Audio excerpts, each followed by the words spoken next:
Hello, everyone. This is Nayiri from Low Carbon Fasting. Well, this episode will be part of the series on this channel called Type 1 Diabetics Talk, where both guests and host are type 1 diabetics, and we come together to discuss, you guessed it, type 1 diabetes. Today's guest is making his second appearance on this channel.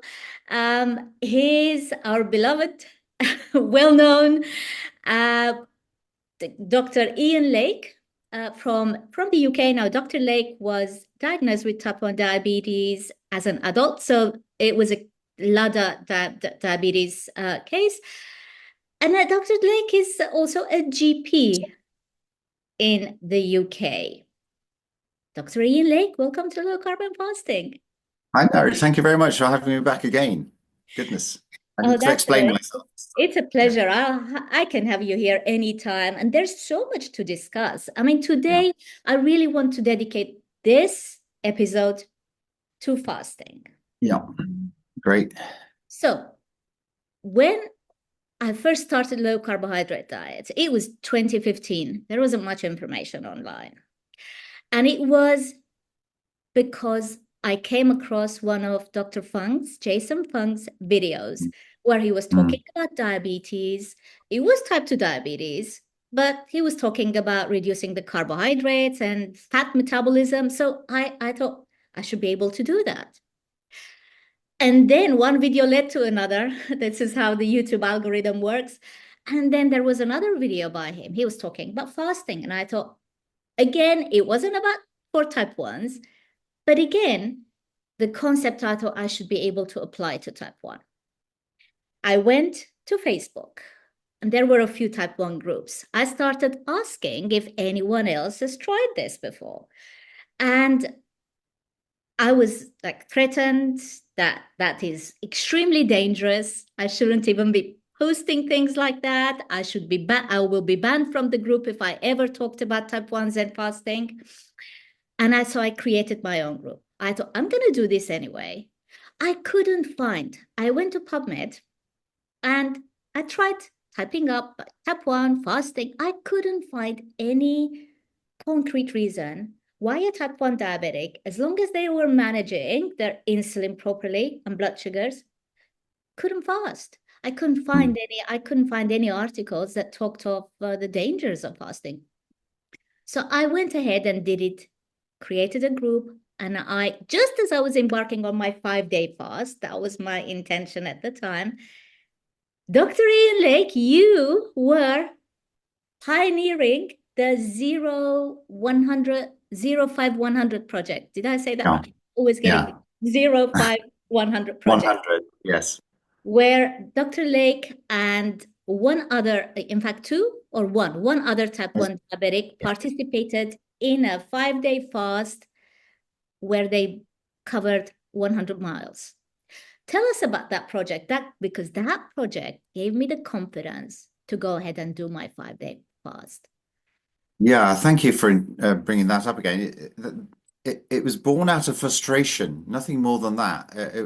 The problem, I think, with type 1 is that there's this before fast-acting insulins were developed. We had mixed insulins, and I didn't end up. I was, it was far too late for me to go onto mixed insulins. But people who have had diabetes for 40, 50 years, they remember well the era of mixed insulins.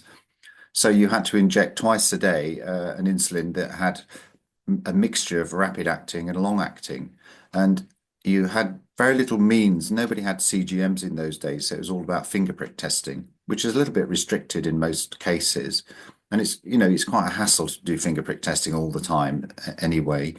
So what used to happen was you used to have to cover your fast acting in the middle of the morning with a snack, having had your breakfast. And the fast acting would last so long because it was called Act Rapid at the time, which had a much longer time of action compared with the modern insulins, which are, of course, designed for carbohydrates anyway.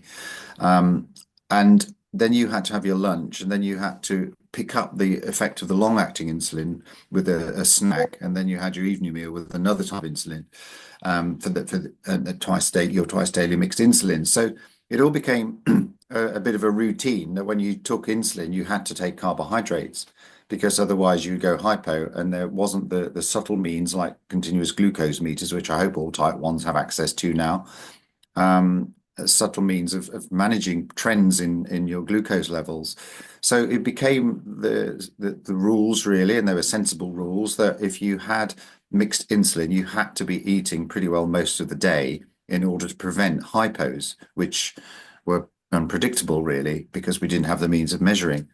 And then what happened, of course, is the insulin pen was invented with rapid acting insulin that lasted between 1 and 5 hours, typically 1/2 an hour to 3 hours even, the ultra modern ones. So that then freed up people to take a basal dose to cover the background functions of poor sleep, mental health, waking up in the morning, physical activity, etc., or lack of physical activity. And that covered all of the background functions. Then you could eat when you wanted. So the pen enabled us to eat when we wanted.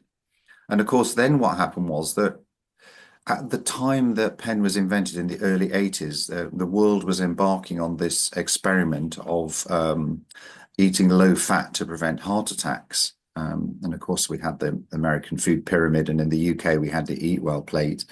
And of course, people with type 1 diabetes had 3 times more heart attacks than people without diabetes. So, hey ho, what they said was, well, we're increasing the carbs because we're reducing the fat. But now we have insulins which will enable us to manage that increased carbs by injecting the right amount of rapid acting insulin at the times of our choosing. But then, unfortunately, eat when you want became eat low fat, and then it became eat what you want, because clearly it was a compassionate gesture on behalf of our diabetologists and our diabetes teams to think, hey, we're just releasing these people from the terrible burden of having to have digestive biscuits halfway through the day, and what a fantastic thing they can be the same as the rest of us. You see what I mean? And so we ended up having this concept that if you take insulin, you have to take carbohydrates. And when I discovered the ketogenic diet, where you took much less insulin, I thought, well, you don't really need to eat all the time anymore. I can just eat when I want. And everyone finds, I think, with fasting, you get much better diabetes control anyway. It has other health benefits, but in addition, you get good diabetes control. And then it became apparent, and as we read about keto diets now, doesn't it, that you don't need carbs for energy. And there's still a great fallacy amongst people who are learning medicine, learning nursing, even learning nutrition, that people keep saying to me, you need carbohydrates for energy. And then the other strange thing is, oh, if you're taking insulin, you have to have carbohydrates. And you say, well, perhaps if I don't take carbohydrates, I won't need as much insulin. Oh no, but you're still on insulin, you'll end up ill. So all of those things conspire to cause this environment where, as a type 1 diabetic, you're made to eat carbs, or recommended strongly to eat carbs, and you're recommended to chase those carbs with insulin. And of course, in the diabetes world, it's all about glucose levels. In fact, the problem for people with type 1 diabetes is not glucose, it's managing insulin well. Because the problem for us, the symptom of type 1 diabetes is high glucose, and that's how we're diagnosed. But the cause of the high glucose is lack of insulin. So if you drill it right down, you think, well, insulin's the problem. And we also know that insulin is associated with many other diseases that aren't related to diabetes. I mean, it's not as if we haven't got enough things to worry about as type 1s. But in addition, high levels of insulin are associated with type 2 diabetes. So type 1s end up getting some of the symptoms of type 2, hypertension, obesity, etc. And then, of course, there's some strong links now with hyperinsulinemia and Alzheimer's disease. And possibly there's an association of high insulin levels with some cancers. So we're in this situation where aging and ill health is not helped by high levels of insulin. So it makes absolute sense to me to drill down your insulin by reducing your carbohydrates and take a ketogenic diet. So that was the basis of thinking, well, how can I show that? Because I was getting on really well with the keto diet. And I thought, well, how can I show my colleagues that what they're worried about is not anything they need to worry about? So I thought, well, if we fast for a long time, that will definitely take us out of the glucose burning range, and we must end up in ketosis. So I thought 5 days would be absolutely beyond doubt that we would not have any carbohydrate supply to tap on. But that's not absolutely true because the body makes its own carbs and stores its own carbs as glycogen, irrespective of whether we eat it or not. So I thought that would have been a good thing to do. And I thought, well, to stop the counteract this idea that if you're taking insulin, you need carbs. We thought, well, with two type ones, we had three, but the person was in Switzerland and it was COVID time, so she couldn't make it across, unfortunately, to England at the time we did it. So we thought, well, if you're taking insulin, you don't actually need carbs. If you're taking insulin for the right reasons. So type ones have to take insulin because we don't make it. So we can't just pretend we don't have diabetes. We have to be grown up about it and take insulin. And whether you're fasting or not, you will always need insulin. But you don't need as much of it as you think you need. And that was the idea of saying, well, we're going to fast for 5 days. We're going to put ourselves in ketosis. And we're going to still have to take insulin, even though we're not eating for 5 days. That's how it all came about. And in addition to that, we wanted to show that this ridiculous nonsense that diabetic ketoacidosis is caused by a ketogenic diet. I mean, I was hoping, that would have been put to bed by that one, because all 8 of the people that took part, we all measured ketones twice a day for 5 days, including the two type ones. And you could not tell when we amalgamated the graph and stacked up all the results for 5 days. You could not tell the type ones from the non-type ones, suggesting that our metabolism in ketosis was exactly the same as someone else without diabetes. We're completely safe. So that study knocked on the head all of the worries the common worries our specialists have. So that experiment was actually published in a paper with was it reviewed by Dr. Eric Westman? Was, Yeah. yes, absolutely. It I'll was put a the link below. Please go and read the paper. I think the most interesting thing for me personally was from that experiment was that 8 participants, 2 of them were type 1. You couldn't tell the difference. You couldn't tell the difference between their ketone levels, blood sugar levels. You just couldn't tell which ones were the type 1s. If you put everything in graphs, you couldn't yes. tell the difference. So 5 day fasted. How did you manage insulin? Because insulin management is key, right? Yeah. We need insulin. We obviously need the long-acting insulin, but we also need, when your body's making carbohydrates, when your body is generating glucose, we might need to take corrective doses of insulin to Yes. curb that. How did you manage that? We all did. I mean, the rules for doing this was you need to be in ketosis on the day you would do it. You turned up to do the 100-mile distance. So that was the only rule we had, and you could train how you wanted, and you should be good at fasting. So we all practiced fasting. I started off with 24. I'd actually done a 7-day fast before that for some reason, so I knew it was okay in type 1 diabetes, but that was just a personal sort of observation more than anything else. So we just practiced how to make your insulin safe, because clearly if you're not eating, you don't need to use insulin, but you do become more insulin sensitive. So you need less insulin when you're not eating. And when you're doing physical activity, you need even less. So it was a case of understanding how to dial down the insulin to keep the levels right and to stop you going into hypoglycemia.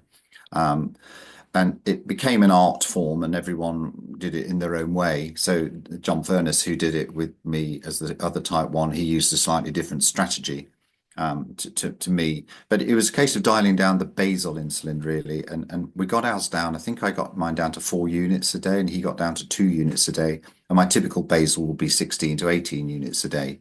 So it was a matter of over a couple of days just dialing it down. So as our insulin sensitivity increased, we needed less insulin, and as we did 20 miles a day of physical activity, that would burn up glucose, if there's any available, burn up fatty acids, and we wouldn't need that much insulin to perform that function, but we would need some insulin.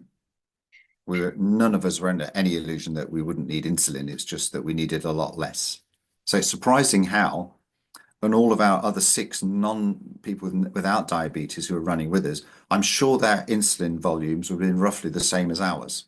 Because what we forget as type 1s that we're just replacing a hormone. So whatever we find as type 1s, what we need to inject all the time, that's what's happening in non-type 1s. So if non-type 1s have a donut and a pizza and wash it down with a full sugar Coke, their insulin levels will surge massively, but their insulin levels will balance the sugar, so their blood glucose levels will be normal. We get it wrong a lot of the time, so we get these sort of funny graphs, which everybody tries not to publish, but before and after graphs or whatever. But that's what's happening in that glucose response. The extreme glucose swings are all they represent is our lack of ability or lack of luck, I think it is, in getting the glucose spike from the food to match the insulin spike from the insulin, and therefore we can't get it straight. And then we dive down to a hypo, then we eat to correct the hypo, and up we go again, and then have to inject more corrective insulin to bring it down. But that's what's happening in a non-type 1's body, and people don't really understand that. These surges of glucose that we get are really in a non-type 1 surges of insulin, but they will get a flat glucose curve. Mm. So, okay. So, other than dialing down the basal insulin to 4 units, 2 units, were you taking a small amount of correction with rapid-acting insulin if you spotted a rise? Yeah, occasionally 1 unit. I should have had half unit pens, but I was on a pen rather than the pump. John was on a pen as well. That was 5 years ago. Pumps weren't as available for people who are relatively well controlled. And I don't really qualify for a pump because of my level of control at the moment, although I'd like to try one just to see if it helps.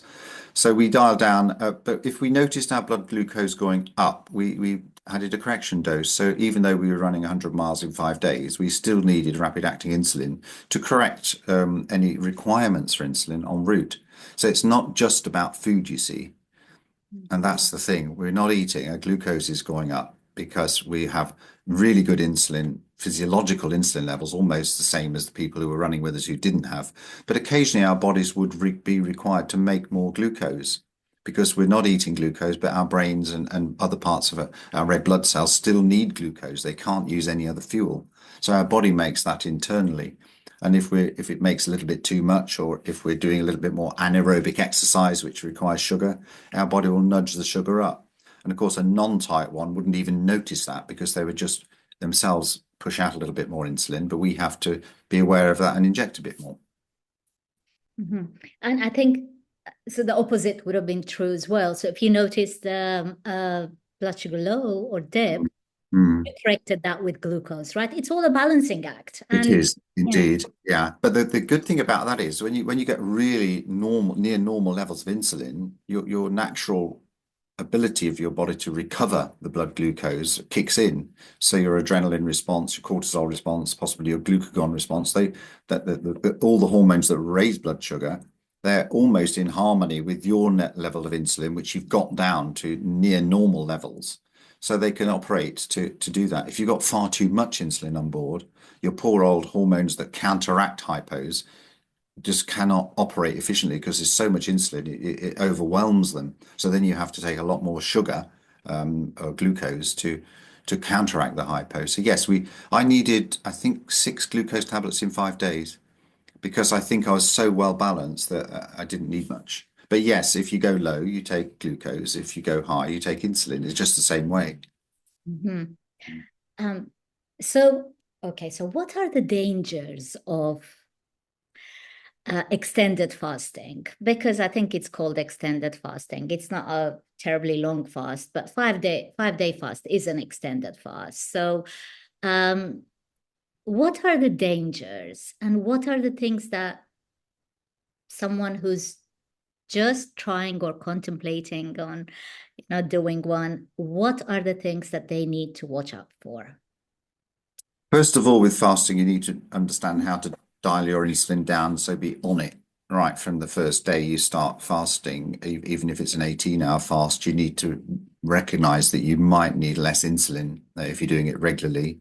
So if you're fasting sort of from 6 in the evening till 10 the next day, you'll need to reduce your insulin either on a pump or a pen to accommodate that. if you're going longer and longer, why we chose 5 days was one, that there is this idea that our bodies run out of glycogen, which is a glucose store, which I don't think is true.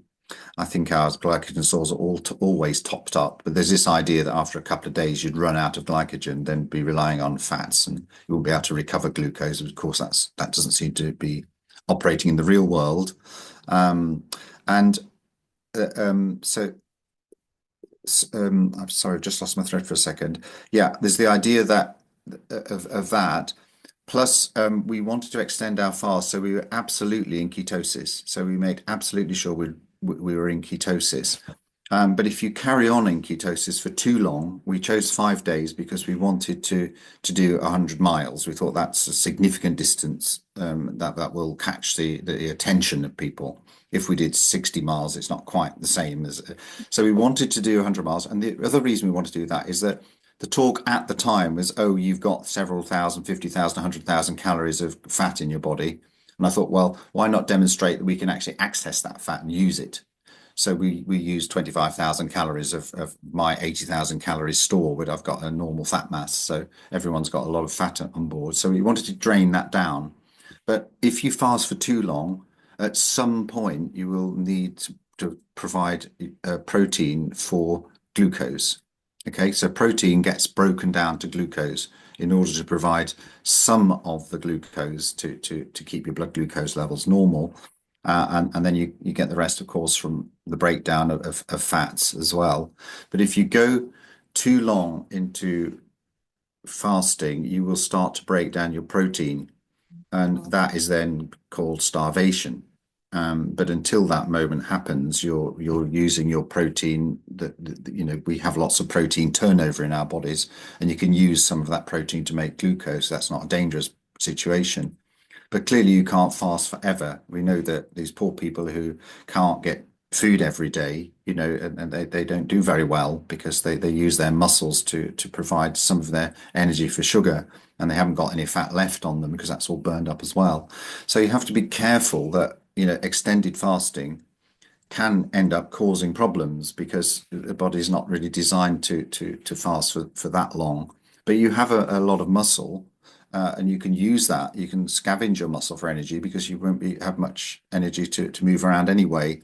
So you don't need your muscles, if you see what I mean. But generally that's not thought to be a healthy practice. So you need to be aware of the fact that at some point in your fasting. So we chose 5 days, and for us that worked.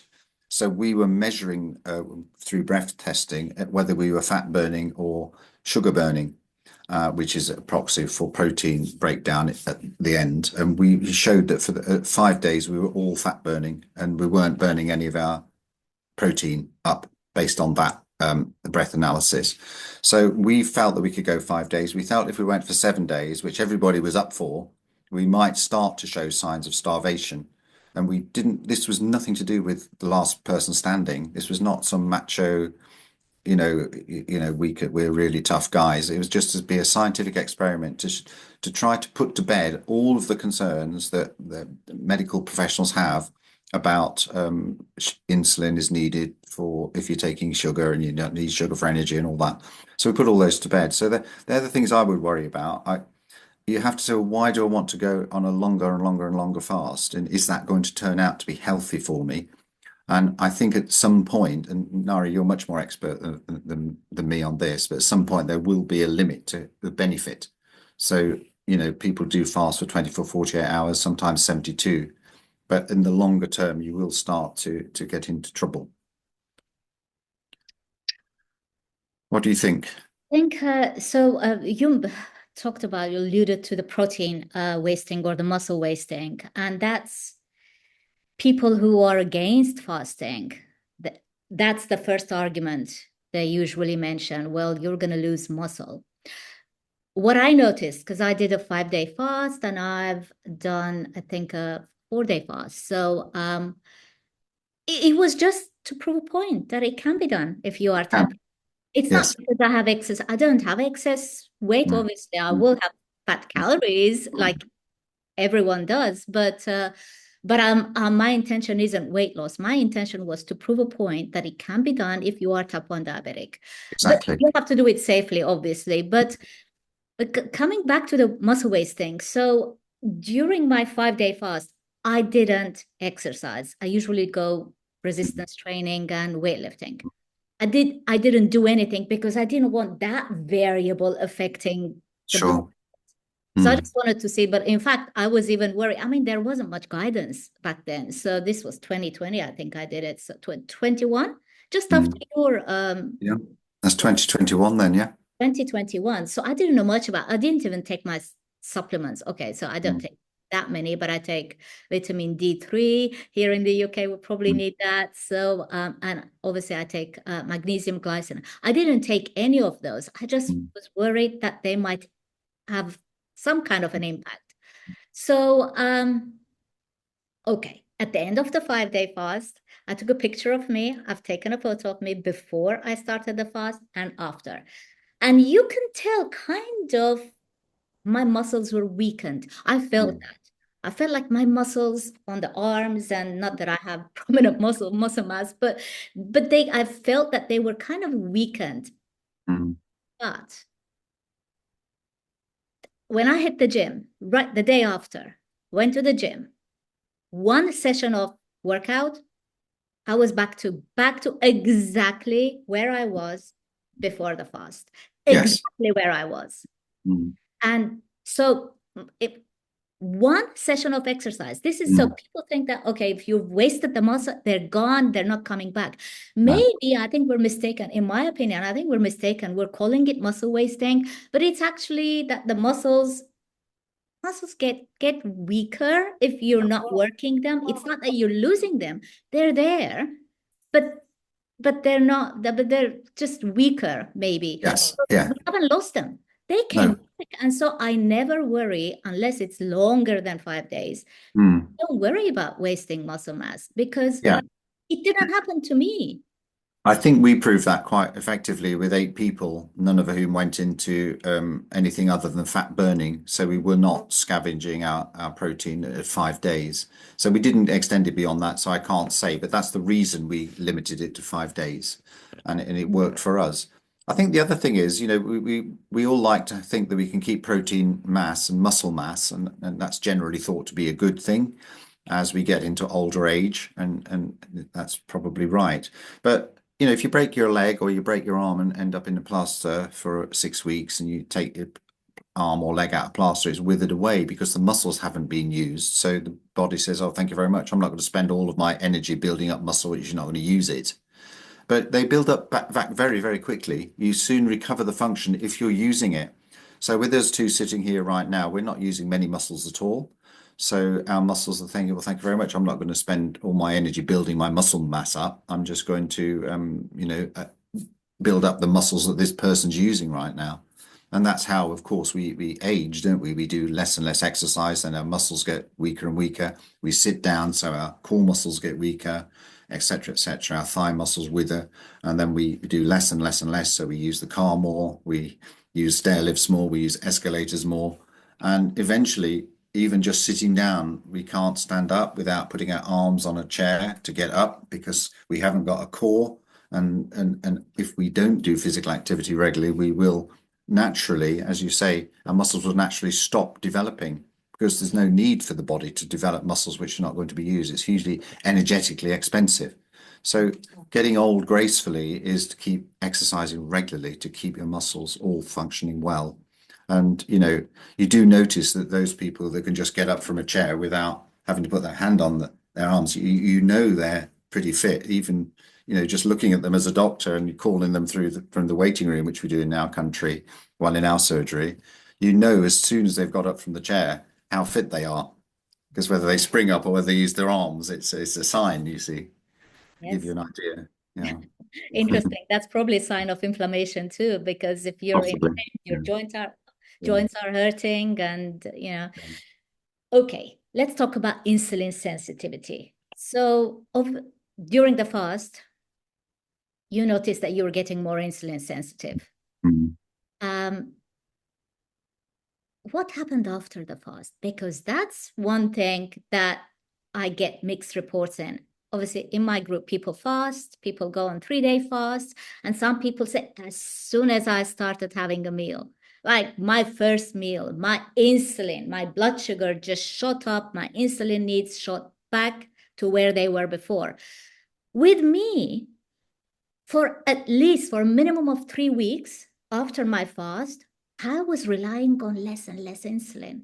But that's not what everyone reports. People say, what happened? I fasted for insulin sensitivity. As soon as I stopped the fast, my blood sugars went crazy high. So what's happening there? What's your experience of it? Our experience was that after about 12 to 18 hours, our insulin requirements went back to normal. But in that little 12-hour window, we were very, very, whether it's sensitive to insulin or whether we didn't need that much insulin, and then we needed more insulin as after the first meal, it was great, but the next morning the sugar was higher, and then you had to use the same amount of insulin. So it was dialing back straight to what your body's used to. It showed that physical activity consumes insulin quite effectively. So whether that's insulin sensitivity or just insulin consumption is difficult to know, because insulin has a finite life in the body. So when we inject our insulin, it's gone after 3 hours or 5 hours. Whereas somebody without diabetes, their insulin disappears after 15 minutes or so. It's gone. So there's consumption of insulin, and then there's resistance to insulin. And of course, resistance to insulin is when that insulin is not working, it doesn't perform its function. So you need more insulin to perform whatever function that insulin is doing. So for example, adrenaline will cause some degree of insulin resistance, but it also, in a non-diabetic, it will stop the body making insulin anyway, stop the body secreting insulin. So it discourages insulin because it doesn't want it, but it puts blood glucose up because it doesn't want insulin interfering with getting glucose out of the bloodstream. It wants the glucose in the bloodstream for whatever reason. So we get other hormones interacting with ours to cause resistance to, or to put insulin into the metabolic context of the time. So, if we need other hormones and not so much insulin, our bodies will reflect that. Unfortunately, for people with type 1, we don't have that finesse. We put an insulin in, it lasts 5 hours. Well, somebody without diabetes, their insulin lasts a quarter of an hour. So they've got far more finesse in as to how their body works. So I think we notice that insulin resistance, that we need more insulin to do the same job sometimes. But yes, our insulin resistance or our insulin requirements went up a lot after it went back to normal. So from 6 units one day or 4 units, whatever I was taking on the last day, it went up to 18 units the next day, back to normal completely. Yeah. Thinking of it now, I just had a thought, because it might also be because insulin also helps with muscle building. Yeah. So some of the amino acids That's obviously it. require Mm, insulin. mm, And so perhaps your body was in optimal repair mode, and it mm. was, after the fast, it started rebuilding the muscles. Maybe it's not insulin resistance. Maybe it's just that your body needs that insulin to rebuild your muscles and repair your body. I think we forget about the numerous functions of insulin. Absolutely. Insulin is an anabolic hormone. It's a growth hormone. That's what it does. It makes the body store fat. It puts amino acids into cells so they can build, amongst other things. And of course, we do confuse it a little bit, don't we, with type 2 diabetes, where the people have high levels of insulin, which doesn't work very well. And that's a metabolic disease where their bodies become resistant to insulin. It's not they're not making it. I think in type 1 diabetes, for these sort of day-to-day variations, I think sometimes our inflammatory state of our body caused by food or illness or lack of activity, too much activity, will alter our insulin requirements, and our blood glucose will go up as we have insufficient insulin, and sometimes will go down as we have too much. And we can interpret that as insulin resistance. I think it's just insulin consumption or lack of consumption. It's a difficult one, isn't it? And with type 1, I always find it, I think, well, what is insulin? What exactly is insulin resistance? It's difficult to get an absolute handle on it, but it's because most parts of the body don't need insulin to get glucose into the tissue. It's only the muscles, the fatty tissues, and the liver that directly respond to insulin. So, but insulin is required by the body to do many, many other functions. And obviously, there may be, but that isn't related to glucose levels really. But insulin's job is to keep a glucose in a narrow band so lots of tissues can function well. So insulin resistance, I think, is quite a difficult concept to get my head around. But so, other people have a much more developed sort of knowledge on that one. Yeah. I think it's often mistaken because it's mixed with people mix it up with carb intolerance, for Mm. example. So if Mm. they suddenly have a carrot, which is what happened to me, because I was in the States and I Yeah. wasn't having starches. I came here, it was Christmas time, and you know how all the supermarkets are have all these affordable vegetables from Brussels sprouts around Christmas time and parsnips and carrots in bags. You literally buy them for pennies. In case people don't know, literally pennies. So the first time I had a carrot, I hadn't had a carrot for maybe 2 3 years. So Really. carrot and my blood sugar shot right up. So next time around, when I added carrot to my stew, the same didn't happen. And so is that insulin resistance? No, I don't think so. It was like the first time around, maybe my body wasn't used to it. It was that glucose intake. But second time around, that didn't happen, which is interesting. So that's not insulin resistance. So people Mm. say, oh, that's insulin. I don't think it's insulin resistance. Mm.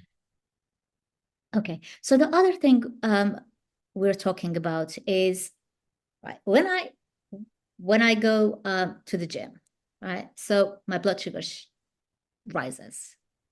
I'm doing obviously the adrenaline you mentioned. So all the other hormones, probably cortisol as well, because you're stressing the muscles. So my blood sugar will rise. And if I don't take extra insulin for it, it will rise because I just left it one day to just get back to normal on its own. It didn't.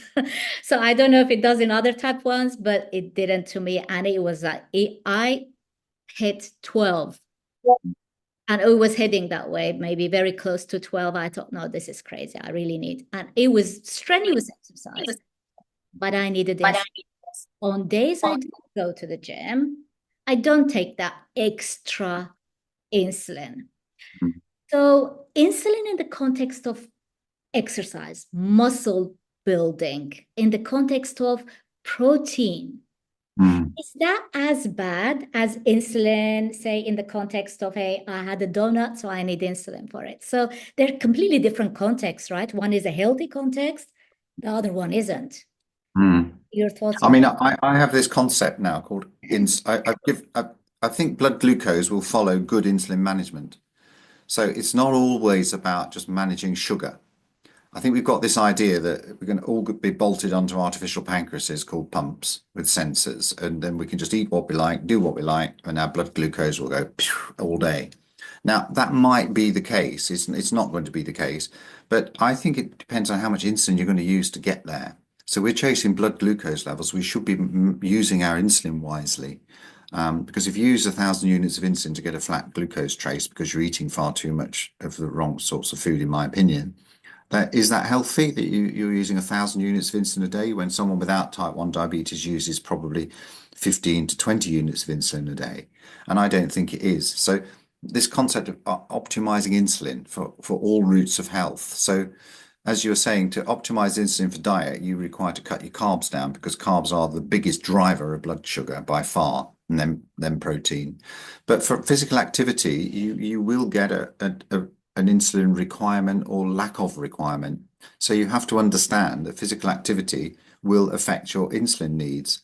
So for people without type 1 diabetes, when they go to the gym and do a spin class or whatever they do, their adrenaline will go up too, but they will produce their own insulin, will counter that blood sugar rise, so they won't even notice it. For us, we will get an adrenaline rise just the same as someone without diabetes, but we will need to be on it. So we will need to use a little bit of insulin. And of course, that's not a bad thing because if your adrenaline raises your blood sugar, and the reason it would raise that is to produce glucose to get into the muscles, for example, um, then insulin is required for that. And if you haven't got enough insulin on board, you will have to put some in because you need insulin, if you see what I mean. But other people find the opposite works. If they do physical activity, their blood sugar goes down. So it's very individual. It depends on how you respond to physical activity. I mean, on our residential diabetes course, where we have 5 days, one day, for each route of health, we had a physical activity. We had a Zumba class after a meal. So that was deliberately designed to challenge. So we had an early meal about 6 o'clock, and then at 7:30 we had a Zumba class. And of course, most of us, the people on pumps, their blood sugar remained perfect. The people on pens, people on pens all pumped.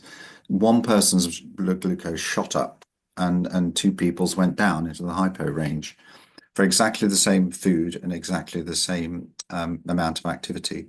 So people just respond differently. You just have to know what yours is. But if your blood glucose goes up, you need to manage it with insulin. The only thing you have to bear in mind is that insulin will work fairly quickly, but it will still last a long time. So if you're doing prolonged exercise, you have to work with it and then understand that you might need some glucose if you've overdone the insulin or you stop your exercise early or something like that. So insulin optimization is about understanding how insulin operates and using it. It's not being frightened of it and only injecting it for food. You have to be able to use insulin. And if you do know insulin and get to know it, not be scared of it, you can use it very well indeed. So sometimes when I'm doing physical activity, I will inject a unit of insulin halfway through if I need to bring my blood sugar down. And that's normal. But I would never do that if I was on a high carb, high insulin diet, because that insulin could kick in at any moment and then it could plummet my blood glucose to nothing.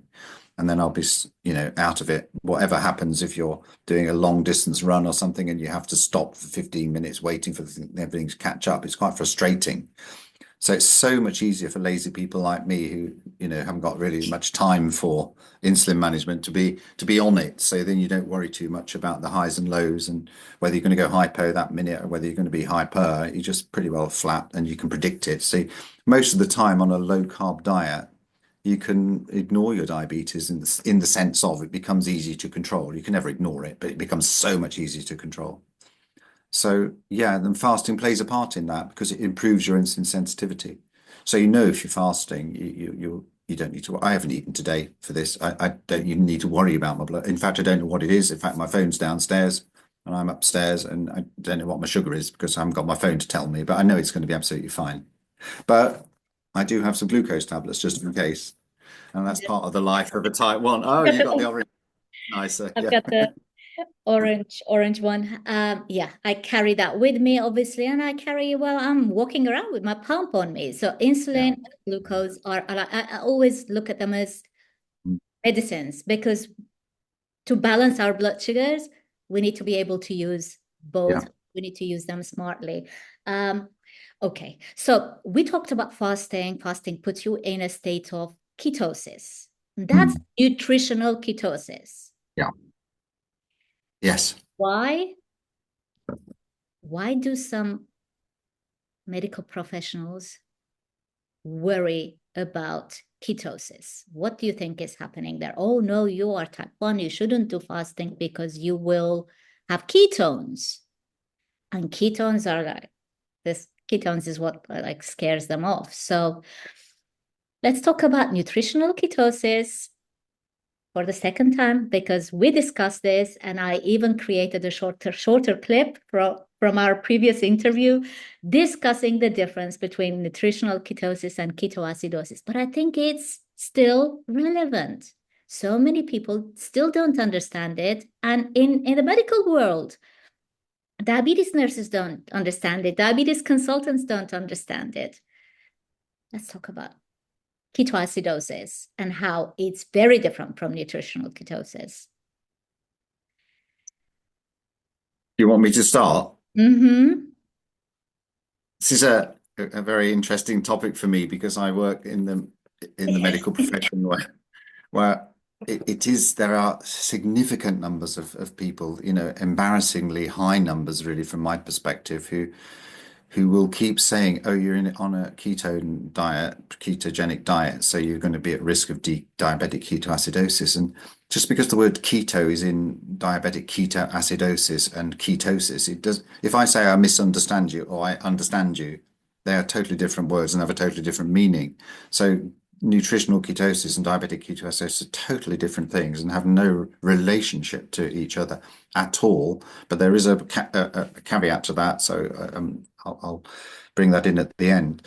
But when you're burning fat, you will have low levels of insulin, and that is the way it works. So insulin, I said, is an anabolic hormone. Insulin is a growth hormone. It pushes amino acids, it pushes protein into cells for growth. It's responsible for cell energy management. Whether you're burning fats or not, insulin's responsible for that. And insulin's responsible for maintaining a very, very tight range of blood sugar, and in order for our tissues to work well. And too much sugar damages tissues that haven't got an even glucose spike. It overwhelms some glucose receptors that aren't insulin dependent. So keeping the blood glucose level tight is one of the main functions of insulin, but it is also a fat storage hormone. So if you're injecting a lot of insulin, and people with type 1 diabetes tend to inject more insulin than non-type 1s because we inject our insulin into the skin, and that doesn't have the same actions as people who don't have type 1, where that insulin is injected into the right place in the abdomen, just around the pancreas region. So when you inject insulin, you put your body into fat storage mode. And if you're having a lot of carbohydrates, and like us two now sitting down, if we ate the whole of this packet, all of that would go straight into our bloodstream, put our blood sugars up to about 20, or 400 milligrams per deciliter, and then we'd have to take insulin to bring it down. But how does the insulin work? Well, it just moves the blood glucose out of the blood and takes it into the liver or exercising muscle. And if it's in the liver, it will convert that sugar into fat, and it stores fat. If you are fasting, or if you're on a ketogenic diet, your insulin levels are naturally lower. You need much less insulin. And if your insulin levels are lower, you're no longer in fat storage mode, but in fat burning mode. So insulin controls fat storage, fat burning. So if you're fasting, or if you're on a keto diet, you will have naturally low levels of insulin, whether you have type 1 diabetes or not type 1 diabetes. It is the same metabolism, really. And if you're in fat burning mode, it's obvious what you're doing. You're burning fat, you're releasing fat to burn. So the end result of burning fat is something called a ketone body. It's just bolted onto the end of fat. It's nothing special about a ketone body. When you burn fat, the end result is a ketone body. That's the last energy molecule in the fat burning process. The ketone bodies get into the brain very easily, and the liver produces most of the ketone bodies for our brain. But you will produce ketone bodies when you have low insulin levels. And then, of course, it regulates itself. So in someone without type 1 diabetes, what ketones do when they get to a certain level is knock on the door of the pancreas and say, can you put a bit more insulin out, please? And then the insulin then makes the body store fat and stops fat burning. So it's a continuous controlled loop. So if you have enough insulin in your body, and you're on a ketogenic diet, you will never go into a situation where it's out of control. So you're in controlled natural fat burning metabolism as a result of not taking too much insulin. It makes it more difficult for type 1s to get into ketosis because we inject into the skin. So the ketone levels in type 1s are on the low end of normal in the vast majority of cases. So if you want some numbers, on a study I did of 150 type 1s who are keto, fanatics, I suppose, 75% of them were in the range of 0.5 to 1.5, which is on the low end of the normal ketosis range, which is about 0.5 to 3.5 or 3 or something like that. However, if you have insufficient insulin for your needs, or are not taking insulin, if you've suddenly realized that insulin makes you lose weight, and because it burns fat, some people don't take it, or if you haven't been diagnosed yet, and then of course you don't have that feedback to stop runaway fat burning, and then it all gets out of control. So there's no insulin to bring your blood glucose down, and there's no way to stop your runaway fat burning. But that's not a result of the diet, that's a result of the insulin. And then people at diagnosis, when their insulin isn't produced by their bodies anymore. Quite a few people end up in hospital unconscious because they haven't got any insulin to put the brake on fat burning, so they cannot make their fat burning stop. And then the ketone levels get higher and higher and higher. The body has a vent for ketones. You can pass them out in the urine or you can breathe them out. So the body has a mechanism for getting rid of excess ketones if it needs to, but they are energy molecules, so they are used a lot in ketogenic diet to provide energy for the brain, for example, and other tissues. So if you haven't got enough insulin on board, for whatever condition you have, you are more prone to your ketone levels going higher and higher. And eventually that will lead to unconsciousness. It will lead to the lack of insulin will lead to problems with your blood glucose. Your blood glucose is often sky high. Your insulin interferes with the way some of the electrolytes, potassium especially, get into tissue. So you get all sorts of problems with diabetic ketoacidosis, but that isn't as a result of the diet. And I think where the problem lies is that people who are trained in diabetology are not trained in metabolism, strangely. And because everyone's on a high sugar diet, a high carbohydrate diet, we have a huge amount of insulin in our bodies. And people with type 1 diabetes often put on weight as they go through their diabetes life because the insulin is a fat storage hormone. So if you're storing fat, you cannot make ketones. That's it. So if you're on a routine high carbohydrate diet, it will be almost impossible for you to have ketones in your blood. So if you end up with ketones in your blood, you have to ask, and I certainly would if I was a doctor looking after that patient, well, why is this patient who is on a high carbohydrate diet suddenly displaying ketones? What is wrong with this patient? Your first question would be, are you taking your insulin? Is your pen broken? Blah, blah, blah, blah. Have you tried a new insulin? Because has it been in the car on on a hot day and all that? But if they say, no, it's all fine, then you think, oh, is this person ill? Because then they will need far more insulin than they're taking to control their body. Inflammation requires a lot of insulin. For example, when I had COVID, it was the most minimal COVID ever. It was like a cold in me, which is lucky because when I realized I was COVID positive, I sort of thought, oh my God, this is going to be serious. And for me, luckily, it turned out not to be. But I went from 20 units to 65 units of insulin a day and still didn't get below about 12, about 200 milligrams a deciliter. So it just goes to show you a huge amount. So if people display ketones, they're often ill. That's the first thing, or they're not taking their insulin, which will make them ill because their ketones are too high. But the ketone levels go from like 0.5 to 1.5 to 10 to 15 to 20. It's orders of magnitude different. And they're mostly ill people, or they're about to become ill. So if you're ever in the situation where you're feeling ill and your ketones go up and your sugar's going up, I mean, then you need to inject insulin to counteract that. And you would probably need to, well, I would definitely seek advice if you're getting an infection that could be serious and you need to deal with it.